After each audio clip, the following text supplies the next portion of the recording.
manufacturing is getting closer and closer to the consumer to make just-in-time manufacturing and made-to-order products, which I think is where our industry is going. And so it's a little scary. Maybe there's just gonna be heat presses everywhere. Who knows? This podcast would not be possible without our incredible sponsors. Bruce, kick us off. If you need a solution to improve efficiency and reduce costs in your art department, GraphX offers industry-leading options for your shop by truly becoming a part of your team. They plug and play with Printavo, a bunch of other shop management solutions though too. They do SEPs, mockup, creative art, digitizing, all that good stuff, and just really seamlessly work with your team. So that's super helpful. Hit them up, graphxsource.com. You can mention Printavo Pod 24. That'll get 50% off your first order to give it a test. Thanks, GraphX. Bruce, have you heard of multicraft_daddy? He is most recently the next best thing on Instagram. But if you need ink supplies or a daddy, Multicraft screen printing and digital supplies for over 50 years have been providing you with top brands at competitive prices. You can mention the Printavo podcast. You're going to get 10% off your first order. And Dave gives away free PMI tape per episode. So if you DM him, he'll enter you into a raffle. Actually, he did his last raffle drawing. He put all the names in and then he couldn't read them, put his cheaters on or something like that. And the videos he's made the last couple of weeks have been amazing. He's in the country. He's wearing flannel. He's throwing axes. Daddy's ready. Love it. So, Yeah. Thanks, Multicraft. We appreciate you. Bruce, I know back in the day you were spending hours cleaning dirty screens. That's a thing of the past. You actually sent me some pictures of the shirts you were hustling outside of the stadium at U of I. And I bet you were spending a ton of time cleaning dirty screens.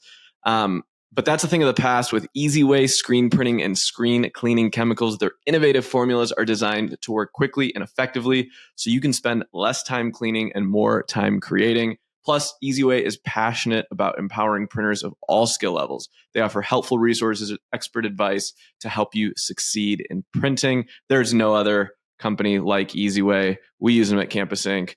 Thanks so much, EasyWay. We appreciate you. I did not know about dip tanks then. And but you know what's really cool? I do see so many new shops getting started at trade shows. And I feel like it was a good 6-8 years before I went to the first trade show. It would have saved a lot of time. All right, guys, let's jump into the episode. Hey.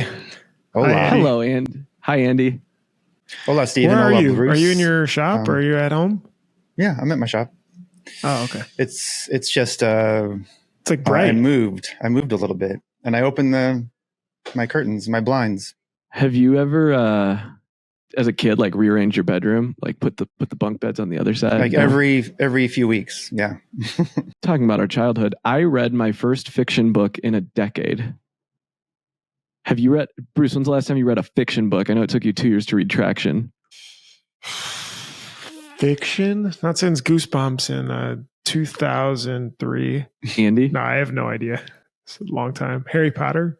I mean, college had have to be. Yeah. So 60 years ago, probably. My fantasy football group, we're all a bunch of nerds. We like sports, but we also like other things. And so they have a book club and they meet every month. And I wasn't really into it because they were picking fiction stuff. And I was going on vacation. I was like, you know what? Maybe I'll try one of these. And so I read this Andy Weir book called Project Hail Mary. That's sci-fi, space, aliens. And it was a page turner. I could not put it down. Is it a good awesome decompressing thing for work, or is it yeah, just you so enjoy it, or both? It was because when you're reading for enrichment, all the business books, you're studying, right? But when you're watching TV, you're obviously relaxing. But just listening, so if you download it on Kindle and get it on Audible, you can read it and then it'll catch it up where it is on Audible. It'll go back and forth.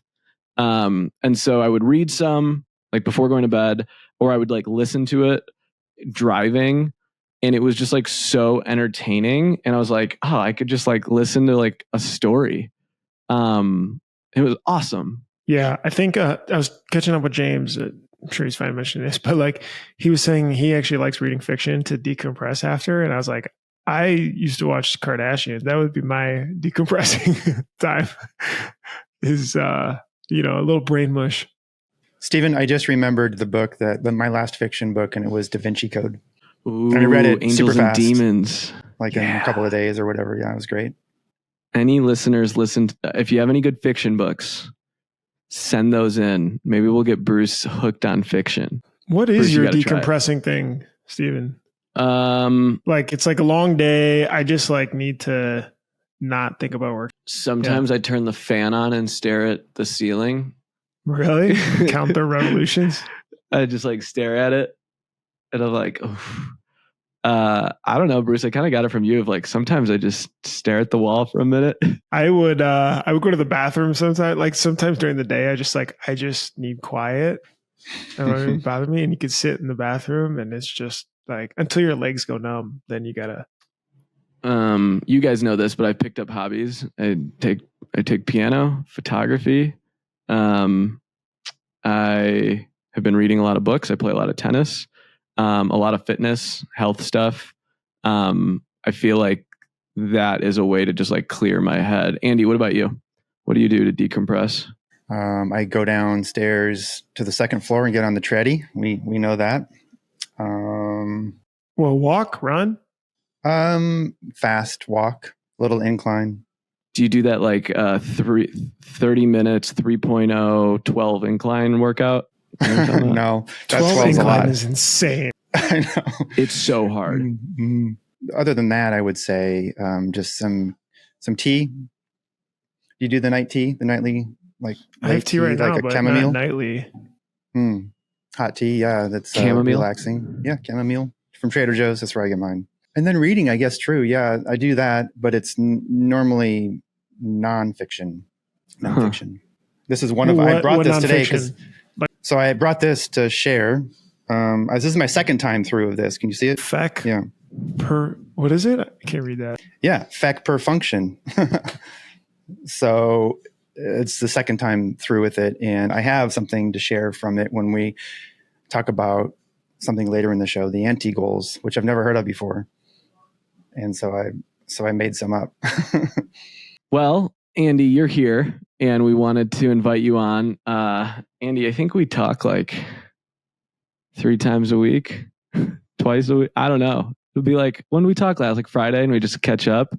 And so Bruce and I were chatting. We're like, we should just get Andy on to riff because some of our conversations are awesome.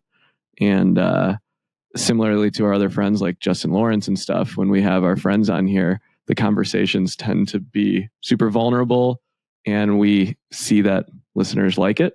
So I think that'll be great today. And it's been an interesting couple of months for you. Yeah, it has. I've been fishing the whole time. If you were wondering where I've been, I decided to largemouth bass. I have some good lure, some fancy lure stuff. But look at this. I got this today. Also, that's my go-to right there. So what does it say? I can't see it. It's a grande ice latte, 2 pumps vanilla syrup, not 4. Extra ice. So here's the trick. This is a pro tip. Extra ice because then they put in less milk. And so it's stronger. You know what I mean? Like it's just a stronger taste. That's pro tip. Extra ice. Always ask for extra ice. Interesting. 4 pumps of vanilla. No, 2. Yeah, no, I know. You said instead of 4. Yeah. It's a lot of vanilla. How's Shirt Kong been kicking off for you this year? It's been great. We had a record January and February. Really? Which I feel, very grateful and blessed. Wow. It's, from what I'm hearing, it's a little different than the average, but it's just, honestly, it's a few customers that for whatever reason, they're placing orders. And so I'm not going to complain about it. It's great. That's sick. Yeah. I'm on that note, industry wise, I have heard from quite a few that like things are a little bit slower. Can we spend a minute there riffing on what we think's happening? Bruce is like our economist sometimes, and he gets all of his news and gets like the paper delivered every morning. Bruce, what are your thoughts? I mean, I go back to what the Economist was talking about, Alex, the Economist at Print Hustlers last year, and that, most economists think that things are running fine. If you look at sort of macroeconomic factors of employment, inflation, GDP growth, the big ones, everything looks great. Everything's fine. When you dig a little bit more into it, we obviously have more volatility, right? We have more of the tariff volatility right now with Trump in office. And so that has people on edge who deal with things that are bringing in across the border or exporting things. But what I will say, though, is that regardless of it affecting you or not, because most of the policies do not actually affect you day to day, it does, though, create uncertainty within people's businesses. And he emphasized that too. He said like 8 out of 10 businesses that we poll, the owners are being a lot more conservative than they would have, let's say, pre-COVID, where things were, more low interest rate environment, more growth oriented. And so people are playing a little bit cautious and not maybe spending as much in the marketing department or investing in this or that. So I think that's the thought process going into this year more so than others, even with that bullwhip effect that we experienced through COVID. And then I feel like is normalizing a bit.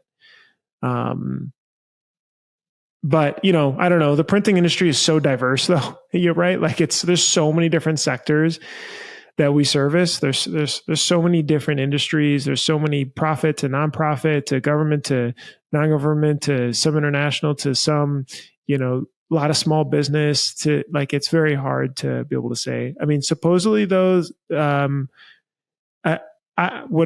the Economist said to look at, though, is retail sales. And so we're building a little bit of a tracker once that data gets released every single month to see if that clothing retail sales metric actually changes. But I don't know, like Steven, do you see collegiate buying patterns changing this year so far? Or again, it's different because you're also in a growth mode too. So you may have a skewed perspective too. What I have seen is that over the past couple of years, we've seen some businesses, there's always been a couple examples of a business shuttering. Something happened and they went under like overnight.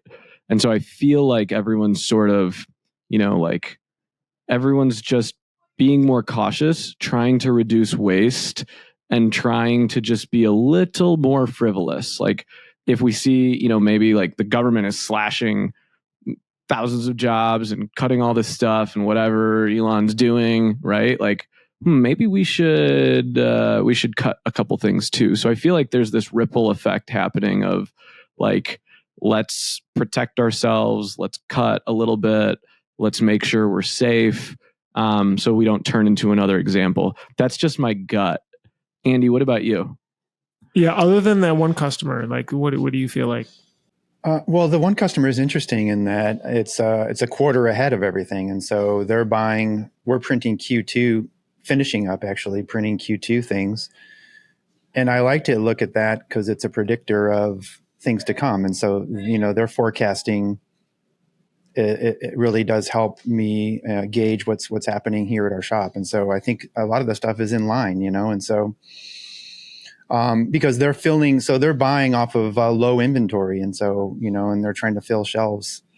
So I guess it makes a little bit of sense. The tariff thing and the uncertainty seems kind of recent. That's more in the past few weeks or whatever. How does that explain a down January if somebody was down? I don't really know. I mean, maybe it is just the presidency, the uncertainty of a new president in general. I mean, maybe that's enough, if that makes sense. I really don't know. I don't think there are any realistic indicators other than a larger macro environment where the whole economy comes to a slow that is enough to help people, to be honest. I think it's just mental games because again, what everyone's servicing different sectors. It just doesn't, and some of them are very not correlated. Again, like collegiate to like high school sports to, I don't know, construction companies. Like it's just buying habits are very different in between them. So anyway, I don't want to try to be an economist, but I love the data of it. What I do though want to talk about, Andy, is I just wanted to ask you about your post. So you posted on like a week ago or so, talking about you started Shirt Show with your print nerd friend from Dylan and working on it, and then how this is like a pivot year. And I really love the fact of thinking about life, especially running a business in chapters, like in different seasons. And how there are some that was a great chapter, and now moving on to this chapter and totally different. And I'm just curious of like what you were thinking about when you were writing it. And there's tons of people that shared this or commented on it, and like, I mean, you had like so many people that you've helped or give advice to or like listening to you, and now you've got some exciting new stuff that you're working on too. So yeah, what were your thoughts behind it? Oof, the hard question. We started with the economy. Not to put you on the spot, but like, I feel like it can't be not talked about. Like, I thought it was a big deal. Yeah, like I said, I'm gone fishing. I wish that was the answer. I don't know. I think, Bruce, you caught me off guard here. I think that a lot of times you're in control of maybe your future and your destiny, and or you think you are anyway, and then all of a sudden you're not. And what do you do about that? How do you react or respond? How do you handle it? I guess I've gotten kind of good at that recently, because a few things have ended abruptly for me, and I'm getting some practice in. So I've learned that I can take quite a few punches and keep moving forward. And I think that that's true of a lot of us shop owners. And I think you need that sort of makeup, whether it's you're born with it or you learn it over time, or however you get tough, let's just say, that you have to. I mean, I think this book that you want to talk about has a lot of that in there. You have to, the show must go on. And so you have to keep moving forward. And that post was just about that, I guess. It was, I was feeling emo. It was a Friday. I was like, I think I might share. Maybe it's time to share that something has ended for me. And I had no idea. I hadn't posted in a long time on Instagram. And so I wrote something that afternoon, and I was like, how, I don't know, you are before you share something. And I was like, I don't know. And then I did it, and that was that. And so I can tell you that it felt really good hearing some of the feedback. It just felt good because I had felt bad for almost a month, and all of a sudden I felt good again. And I thank you everyone who commented there. It meant so much. It made my night and my weekend and everything else. And so I don't know, I guess maybe that sums it up. Andy, you and I think have 20 years between us, maybe, I think. And one thing I look up to you as is you handle situations with grace, and whatever gets thrown your way, you don't like retaliate. I'm not like that. And I think there's a page that we can take is like, sometimes things get dealt your way, and you have to turn the page and tango on. And the way you carry yourself through that is a resemblance of who you are and what you're built on. So sad but happy that a page is turning, and excited to see what you're going to be up to, because I think you got some cool stuff in the pipeline. Dude, regardless of that, I really like when you share on Instagram. I maybe because I like a little bit more longer form, like what people are experiencing or going through. But if you don't follow Andy, go to @ShirtKong, and if you just scroll through these, it's kind of like a diary almost, like of good stuff you're trying. When you're talking about different people you had out, and the stuff that you were trying to work on with the job. I don't know. It's just all kinds of interesting stuff that you only get like a sort of pretty picture look on Instagram. And so it's very refreshing to see someone writing. Anyway, thanks, hope Bruce. you do it more. Yeah. It's been a while, and it felt pretty good to do that. It's almost like journaling. You said it was like a diary, and right. That's basically what it is. And it helps you organize. It helped me, like selfishly, it helped me organize my thoughts. but also it was nice to share because it was real. It's authentic. It's what we were going through. It's a story of our shop. So yeah. I think, Andy, the more vulnerable you've taught me, the more vulnerable you can be, the better connections and depth you can make. And so the fact that you can do that publicly and have done that, people connect with you. You joked and said emo Andy. People connect with that a lot of it, I think. And that's why I think it resonated with a lot of people. All right. Switch gears. Okay. So you talked about this anti-goal concept that I was asking you. I was texting you last night, and I brought this up in our fabric group as well. I was reading this quote by Sahil Bloom, and he was talking about this concept of So normally we set goals. His whole thing was also you should make sure to set anti-goals. So these are the things that we don't want to happen on our journey to achieve our goals. It was something derived by a guy named Andrew Wilkinson, who said that our true goal was to be pretty simple. We wanted to enjoy our time at work, but without the same problems: jammed calendars, constant travel, no time with kids, not enough sleep, and so on, that plagued so many of our successful friends. And I was thinking, what would my anti-goals be? And I wrote down a couple, but Andy, I'm kind of curious for you and Steven then too. Maybe what are a couple of things maybe you have thought about that would be an anti-goal for 2025? Who's going first? Andy, go ahead. I broke it into 4 categories. I went a little, maybe too much with this, but I have work-related, personal habits, life situations, and relationships. And I have just a couple from each, but I'll just share. Work-related, I've got avoid checking email after dinner. I have this terrible habit of looking at my emails, even if it's like 9 at night or before bed sometime. I never should do that. I should not do that at all. And then don't overcommit. I've done a lot of that in the past too. And so I guess those are anti-goals, right? Does that qualify? Okay, cool. Should I keep going? Yeah, keep going. Personal habits. Stop buying more than one cookie because I'll eat them all. Like I just need to buy one. And if I only have one, I'll eat that one. Or is this like...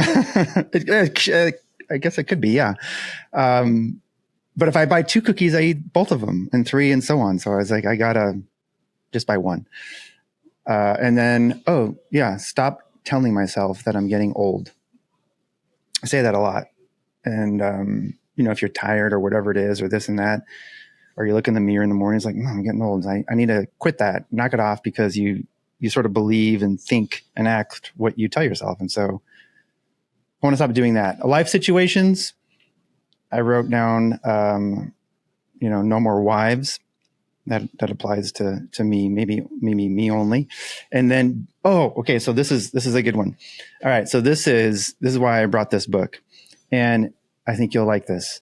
Be more of a warrior and less of a worrier. And so they have this right here. See it? And so I like the it's just like a play on words, but it's so true, because a lot of times I'll sit there and worry about the next day or something that's, gone on at the shop, and also even my life. And I need to be less of a worrier. It's okay to be concerned, but not so much worrier, and then be more of a warrior. You're like, hey, I've got this, and I'm going to wake up and to go take care of it. So I really like that one. And then last, I have relationships, and that's, I put again, no more wives, just to remind myself. And then also avoid people. Multiple reminders, multiple sections, huh? Yeah. I mean, you got to have it. I should have put that under the work-related, personal, everything. But avoid people you don't want to be like, and be more intentional on who I include in my Fab Five. Because I find like I talk to a handful of people almost on a daily or definitely weekly basis or every other day basis. And I just want to be more invested and more intentional with them. I think that's a really good thing for me anyway. And I think that's it. That's my stuff. That's my anti-goals. Those are awesome. I like those. And I definitely have some similar ones. I mean, I think overcommitting, we cross paths there. It just feels, it's always so easy to say yes and difficult to say no, which is weird, because yes, it could be so much more work than a simple no, and like everyone respects the decision and it just moves on. And then the phone thing is like, especially the checking email. I mean, I don't know. I don't know if it's the like putting it physically in a different place, but like just a simple do not disturb tends to make it a lot easier for me personally. But I like those. Stephen, what are you thinking about any? Yeah. So like Bruce, Kevin and I, we do this monthly goal meeting where we set it up in, family, friends, fun, fitness, and finance. And so I reflect on it and say, like, as an entrepreneur, I'm obsessed with my business, and a byproduct of that is I deprioritize everything else. In the last year or two, I have made other things a priority. My friendships, my hobbies, my interests, my health. And what I recognize is those are so critical to my well-being that I don't ever want to lose that. So it's like, don't ever lose your hobbies. Don't stop playing tennis or taking piano lessons or whatever. Like, don't lose track of your health. Like, don't let your health get away from you. And like, don't lose track of your family and your friends, or that super close circle. So I think the older we get, I think we get stretched very thin. We're at trade shows, we're at conferences, we're getting text messages over here and over there. But to Andy's point, having that 3 or 4 people that are so close to you in your life and your support group, whether it's your real family or your chosen family or, whoever those people are, like, don't double down and invest in that. Don't let that get away. And I think sometimes in business, we're willing to cancel a fun event because we have to work. And I said, like, don't cancel fun, friends, family for work. And that was kind of my big thing. What about you, Bruce? Yeah, that's awesome. I put crammed calendar. I was like, I do not want ... Like, what don't I want? Number one, crammed calendar, meeting to meeting to meeting. Just do not get excited by that. I think definitely was more opportunistic earlier on, and that's just hard to continue doing. Reduced travel, and then I put sleep. So, and I don't know if this is just like a over time thing, but for sure in my 20s, I could definitely, roll with extended periods of, 5-6 hours of sleep now, or then definitely cannot do that now. So that definitely hurts more the next day. That probably just more of an age thing, but also added not doing something just because I physically can.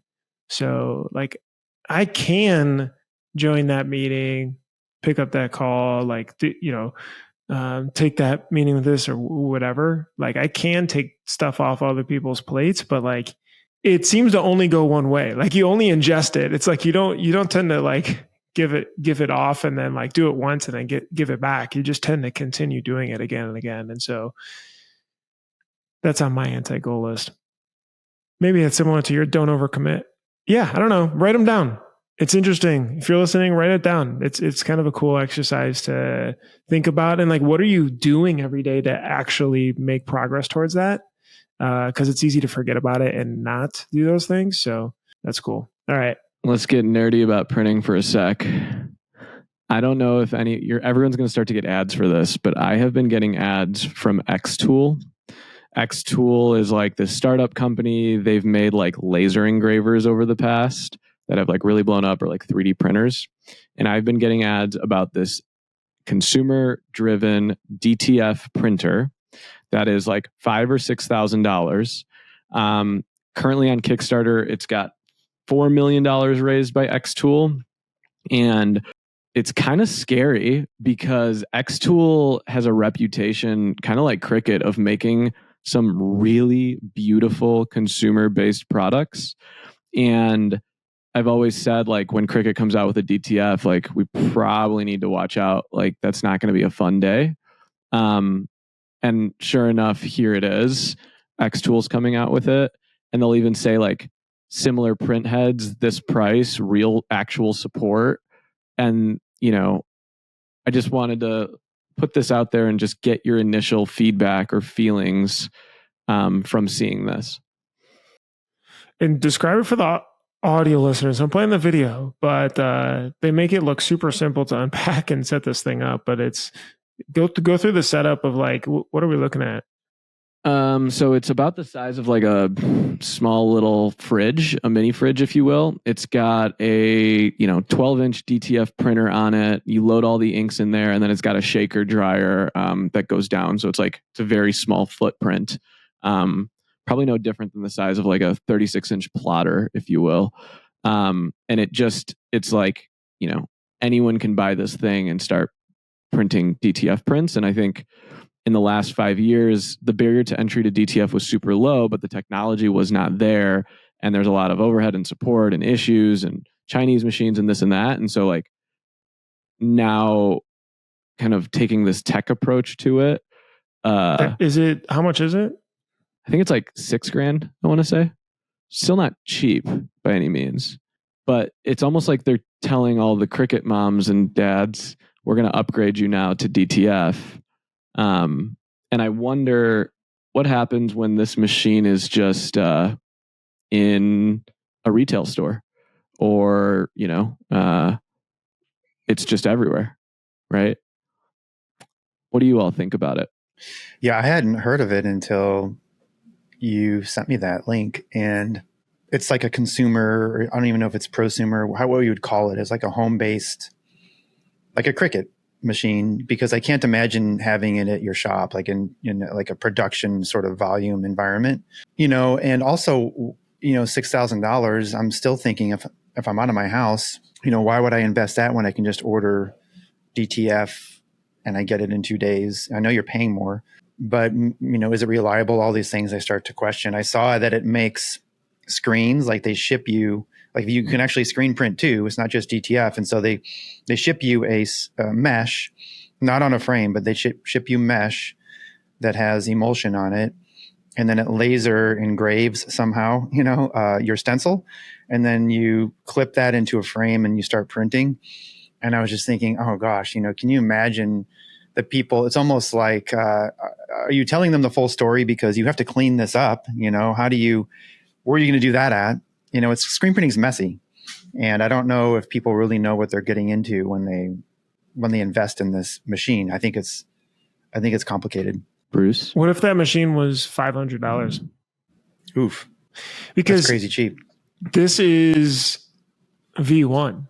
This is V1 of this edition, which it doesn't look like an intro. Like it's not like priced to be necessarily getting started. This is sort of like maybe tier 2, but this is V1, and that the next version is going to come out 30% cheaper, or there will be other competitors that do something very similar that compete at a lower price.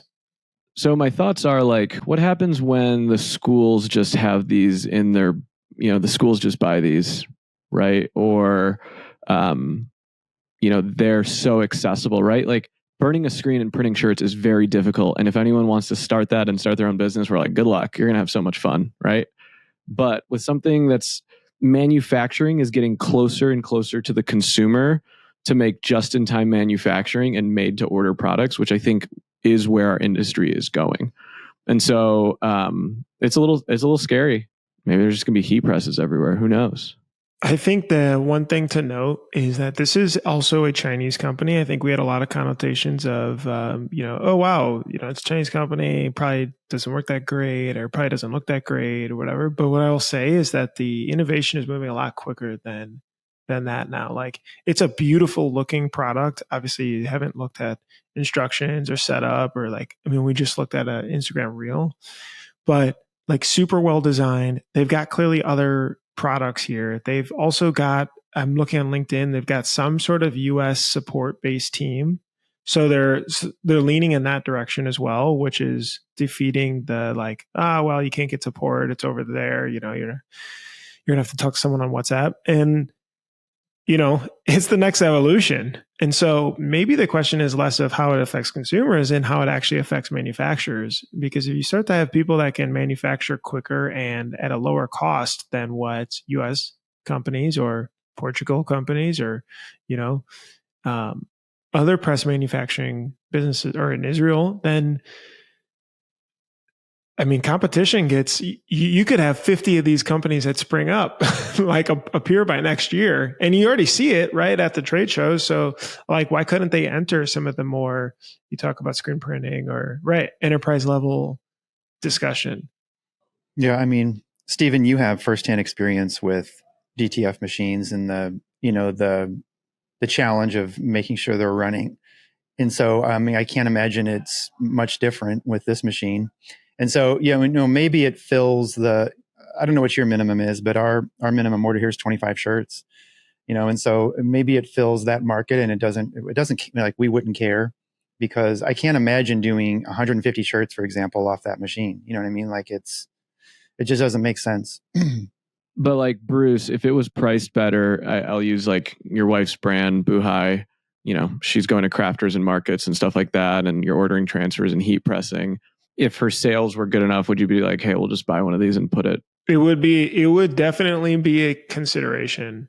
And I think for her, it would definitely be a consideration, especially as she doesn't want to stock stuff. So she's always constantly pushing stuff and shipping and fulfilling items on demand versus buying it all at once. But again, she's just getting started. And could live printing have 5 of them at a concert and they're just putting out transfers and just printing what they need? I mean, that's what the Printfuls of the world are doing, right? Like, I mean, they're slurping up an incredible amount of volume on not just like little Etsy stores. I think they're working with some significant players now that they're handling fulfillment of complex things now. From a retail perspective, yeah, that's where I do think it's interesting. But again, I actually think the impact will be more significant to press manufacturers if they continue to push up market. Now, they want to go for the more, I will call, B2C market, because it's so much bigger. The total addressable market size is so much larger. That's more attractive. They can put more dollars into marketing. They can put more dollars into R&D. But again, you got to imagine someone says, well, hey, wow, looks like there's these other businesses like Shirt Kong, but they don't want to just spend the $5,000. They want to spend $50,000. Maybe we should start making this, right? And it'll just be fascinating in a couple of years if, you're still plugging and chugging, Andy, on this thing. If you're like, oh, there's this company like X Tools, they actually seems like a decent, I don't know, whatever automated piece of equipment you're looking at. Maybe I should consider that in the bucket, and it's just not the top 3, 4. The DTF world continues to fascinate us. Anyways, Bruce, I know there's a book that you read, The Hard Thing About Hard Things, from Ben Horowitz, that you're pretty passionate about, and I'm taking some notes. You want to dive into that?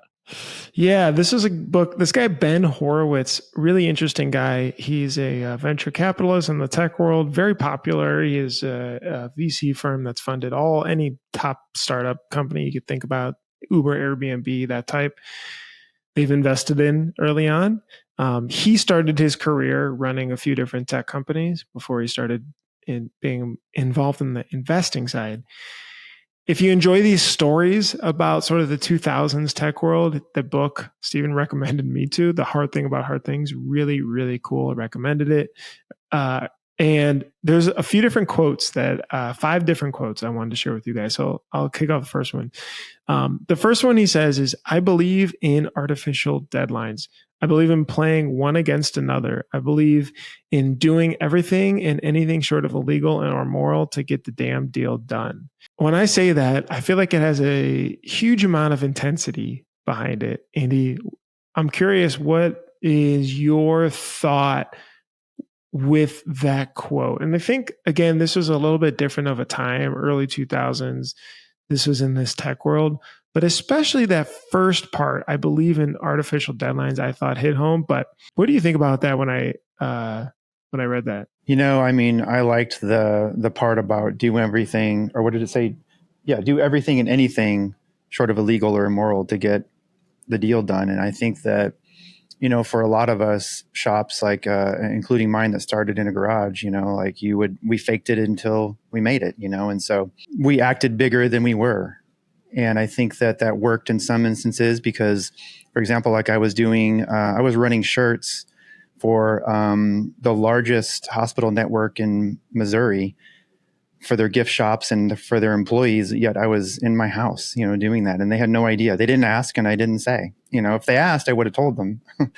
But I just pretended to be a bigger company, But honestly, now it's almost like people support that more, a smaller business or a, what would you call it? Not handcrafted, but, support your local business. And I don't think it's such the stigma to be a home-based business anymore. Back when I started, maybe it was, or I thought it was. And so, yeah, I guess it wasn't illegal or immoral, but I used to pretend I was an actual retail location or whatever it would be, store. I think we all pretend like we had bigger teams than we had. And I still do. Do you do that, Steven? Yeah, I work with urgency so much, probably to a fault. If there's a project that takes 3 weeks, I'll ask for it to be done in a week, just from like a whatever they call that, Parkinson's law kind of thing. And a lot of times, I believe you win by speed. And so if you can continue to compress the amount of time that it takes to get something done, over time, you become way more efficient. And so like, I definitely think rather than being lax and whatever, that's kind of your job, to apply the perfect amount of pressure to get it done in the best time of anything, whether it's closing a deal, whether it's internal, external. Couldn't agree more. I mean, I love the this is going to take 3 weeks. Okay. What does it take to get it done in less than a week? I mean, I think everyone's psychology plays to as much time as you can give something. All right. Second one, we'll do 3. Second one, what are we not doing? Those 5 simple words. It was in a chapter. What are we not doing? And for me, this takes me back to stopping back to ask myself, what are the things maybe I don't enjoy that I'm putting off, that I'm not spending time on? Because I think it correlates directly to I'm not super big on sales, so I'm not going to push on the sales front as much. I'm more of a product person. And that's where I'm going to invest in. That's where I'm going to spend a lot of my time. What are we not doing? Steven, is there anything and maybe this comes up with an L10 meetings, or how does this come up with you guys? We've, I've been talking a lot. I saw a quote, Justin Lawrence had it on his Instagram, and it said, there's a lot of doors that are available. It's a matter of pushing to see if they're unlocked. Right. And so I kind of asked my team, are we pushing every door open? What do we see out there that we're not willing to try or experiment or do it? So I looked at this more of how are we going to innovate and think differently and continue pushing the status quo? And a lot of times when I give an idea to my team, I'll get 5 reasons why they won't work. And I'll kind of push back and say, well, what if it does work? And what if it doesn't work? And I think my success has been on pushing on a lot of doors and magically finding the right ones that happen to just be unlocked and running through them. And so I think there's this attitude and mindset as a business leader is pushing your team to be thinking about where are their blind spots and holes, where are their low-hanging fruit, what are we searching for that could be bigger than what we're making. The NIL store is a derivative of a tool I built for the Here for Good campaign. Right. And so where else could this be used or something like that? So I don't know. It resonated with me a lot. Andy, what about yourself? I would say things that we are not doing would probably be, I would have to pick training. I think that, and that was part of, I think of a later chapter in this book. I didn't read this book. I just did a quick Spark Notes thing and tried to read a summary of it. And it mentioned that, if you just invest 10 hours of training, the results are tenfold. You get so much more return. You get so much return on your investment of training. And I think that a lot of times we do the basics. We go over, we cover the basics with a let's say onboarding a new employee, but then we just leave it go from there instead of, oh, you know what, every month on the whatever, you can make it up, the first Wednesday of the month, we're going to, for 30 minutes, go over some basics, like some fundamentals of, and you could pick whatever it is, the squeegees or whatever it is. I think it's really important to keep training because you're going to see, one, that builds culture. It's like we care about our team and want to give them proper training. And also it gives a chance to grow and move up and into different roles. It helps your productivity, and it helps the quality of what you're doing every day. And so I think at the end of the dryer, your shirt's going to look better. Yeah, training. I would pick training. We need to do more of that. What do you think as an owner you would say I could do more of this year? I'll kick it off. I think mine is giving direct feedback, which I've always not been the best at, but like giving direct expectations of what I feel like I want, and not care as much about what they're going to think after or hurt someone's feelings. It's just like, no, this is what I need as an output. Sometimes there's really hard decisions in business. I've had to let employees go. And on the day I let an employee go, I'll usually call Bruce for a pep talk before. Right? Or like, hey, I got to do this. He's like, you're going to do great. And like, it's like weighing on you. And then after it, you're like, I should have done that way longer, like way earlier. Right. And I feel so much better now. And I think that comes with our employees. Like, what are we not doing? We're not training them quick enough. We're not letting them go when they need to be let go. We give a ton of grace, and then we take the brunt force of it. We run our businesses to the ground for everyone else. And so I think like business owners need to be a little selfish sometimes and say like, nope, this is the best thing for a business. This is the best thing for me. And I'm going to do it and not feel the guilt of it. Right. So what are we not doing? Like, stop feeling so guilty, I agree, but it's very hard because you have this unique balance of, what would it be called? Maybe empathy and also, well, I guess business, like data-driven decisions. And you have to balance that because, you get in your head sometimes, you're like, oh, well, this person has, a family, or they have a mortgage or whatever it is. And you're like, this is terrible news to deliver. But on the other side of that, what you hope is that it's a win-win and you both grow, because generally if somebody isn't performing well, or if they're unhappy at work, well, then why would you want that all day long, to be unhappy? And so maybe you can find a different company that you can be happier at, and then helps you too. Yeah, those are tough. I think I would pick, I do all of the performance reviews, and I do them once a year. And so there's an annual performance review, which means I'm just checking in on a one-on-one just one time a year. And if you stop to think about it, that's not nearly enough. And so, and I don't have the time to check in once a month, but maybe I can put something in place where the managers do, one-on-ones, and they can check in. And maybe once a month is too much. I don't really know the cadence or the proper, maybe it's every other month or every quarter at least. You could start there, couldn't you? And so I think that that's really important, because once a year is just, man, that's pretty long, my opinion. So I would check in more. All right, last one. And there's probably no feedback on this, but I thought it was a good quote to take away. He talks about struggle. The name of the chapter is Struggle. And he says a few things about struggle. Don't put it all on your shoulders. Get the maximum number of brains on the problems, even if the problems represent existential threats. Get the maximum number of brains on the problems, even if they represent existential threats.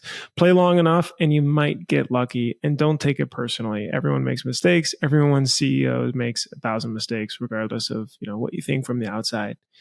Yeah, I mean, gosh, it's exactly what you talk about, right? It's like internalizing, trying to fix it, trying to be the hero, trying to like, maybe it's our ego that's trying to be the everything person just doing it. But That's his perspective. Put the maximum number of brains on problems, especially if they're very difficult ones.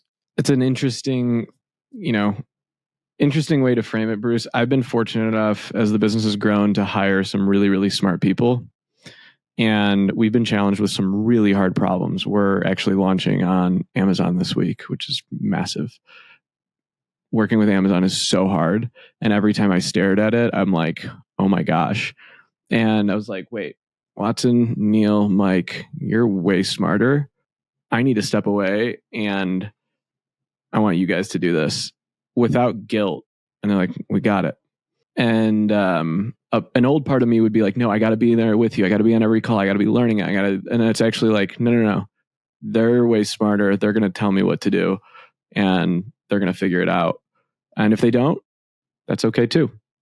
My mistake for, making that call. But if they do, then you letting them be the smartest ones in the room actually is a great way to lead.